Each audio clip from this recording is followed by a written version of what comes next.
The evolution of African Americans in film. There has always been a stereotypical depiction of African Americans in film, even in the days when an African American couldn't even play an African American in film. There were white actors and actresses ready to paint their faces with burnt cork or shoe polish to mimic and over exaggerate the stereotypes perceived by white Americans. From the days of Birth of a Nation, the D.W. Griffith film that we read about in our textbook when we covered the silent and sound eras, to Hattie McDaniel, who was the first African American to win an Academy Award, appeared in the talkie era with Gone with the Wind, where she won the Best Supporting Actress award. African Americans were portrayed to be ignorant thieves, lazy, slaves or servants, rapists, demonstrative brutes, or bowing cowards, roles that had a specific purpose of reassuring a social hierarchy in America after the Reconstruction era.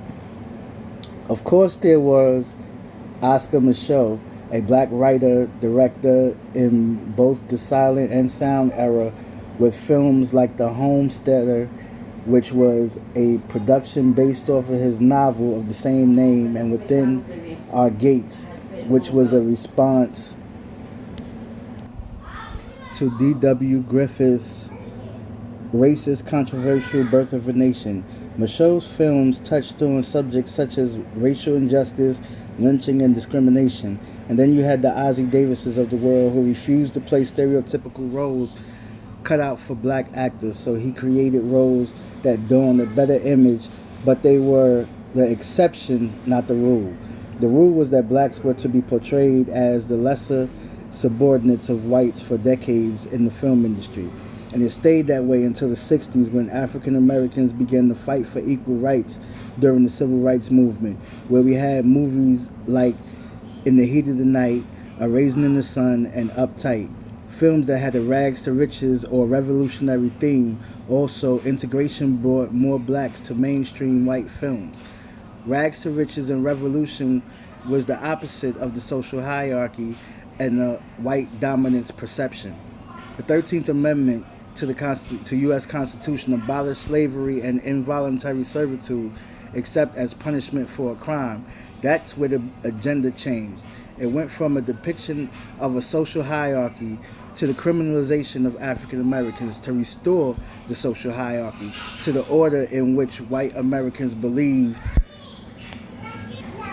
was the God-given societal order. The 60s and the Civil Rights Movement also brought on a number of black documentarians such as William Grievous and Madeline Anderson. There was a fight for justice and equality going on, and it needed to be documented. Who better to document the fight than the people that were in the fight? We learned in this class about how agendas were pushed in films during World War II, and that's what I see when I look at how the 70s exploitation era loomed in. Hollywood promoted black exploitation films when black writers and directors became more prevalent. The hood and thug life became the theme, which birthed films like Shaft, Dolomite, and Superfly. The 80s and 90s tried to restore some sort of social consciousness to the black community with filmmakers like Spike Lee, who was part of the Brat Pack era, creating films like Do the Right Thing or Malcolm X, on down to the hip-hop era and movies like Boys in the Hood, Menace to Society, and Juice, which spawned the era of gang culture. Black film had become full of negativity with gangsters, pimps, and hoes, and the newer stereotypes of African American criminal culture. The criminalization agenda was pushed to form the perception non-African Americans have of African Americans today.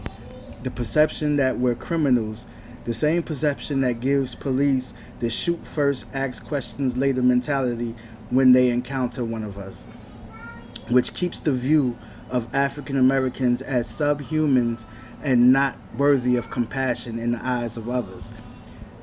There are writers and producers today trying to change the narrative and disproving the myth that black films can't cross over to the mainstream, like Ryan Coogler did with Creed and Black Panther, putting out positive images of African American culture. I'm also going to be part of the evolution, because I will never be part of a film that berates or shows African Americans in any negative fashion whatsoever.